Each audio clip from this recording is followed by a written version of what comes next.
Hello guys, എല്ലാവർക്കും text വേറെ ഉള്ളിലേക്ക് സ്വാഗതം. അപ്പോൾ ഇന്നിപ്പോൾ നിങ്ങൾ കാണുന്ന വെറൈറ്റി ഈ ലോഗോകൾ. ഇപ്പോൾ നമ്മളൊരു ചാനൽ തുടങ്ങും എന്തെങ്കിലും ചെയ്യുവാണെങ്കിൽ അതിനുണ്ട് ലോഗോകൾ. ഇതേപോലെ എങ്ങനെയാണ് ഉണ്ടാക്കിയെടുക്കണമെന്ന് നമുക്ക് നോക്കാം. ആദ്യം നമുക്ക് എന്താ വേണ്ടതെന്ന് വെച്ചിട്ടുണ്ടെങ്കിൽ പ്ലേ സ്റ്റോറിൽ പോവാം. പ്ലേ സ്റ്റോറിൽ പോയിട്ട് എക്സ്പോർട്ട് ലോഗോ മേക്കർ എന്ന് പറഞ്ഞ ആപ്പ് ഇൻസ്റ്റാൾ ചെയ്യുക. ഇതിപ്പോൾ ഞാൻ ഓൾറെഡി ചെയ്ത പ്രൊജക്റ്റിൻ്റെ ബാക്കിയാണ്. അപ്പോൾ അവിടെ എഡിറ്റ് എന്ന് പറഞ്ഞ ഓപ്ഷൻ കാണും. അതായത് നമുക്ക് വേണ്ട എന്തിൻ്റെയാണ് ഉണ്ടാക്കേണ്ടത് ആ പേരടിച്ചു കൊടുക്കുക. പേരടിക്കുമ്പോൾ നമുക്ക് ഇഷ്ടം പോലെ ഫോണ്ട് വരും. നമുക്ക് ഇഷ്ടപ്പെട്ട ഏതെങ്കിലും ഒരു ഫോണ്ട് എടുക്കുക. ഫോണ്ട് എടുക്കുമ്പോൾ ടെക്സ്റ്റ് കാണാൻ പറ്റില്ല, ക്ലിയർ ആവില്ല.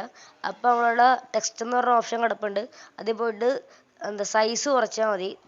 ടെക്സ്റ്റിൽ പോയിട്ട് ആ T+ വെക്കുക, ടെക്സ്റ്റ് സൈസ് കുറയ്ക്കുക. അത്രയേ ഉള്ളൂ പരിപാടി. ഇപ്പോൾ അത് ജനറേറ്റ് ആയി. ഇനിയിപ്പോൾ എൻ്റെ ബാക്ക്ഗ്രൗണ്ട് നമുക്ക് ഇങ്ങനെ മാറ്റാൻ പറ്റും.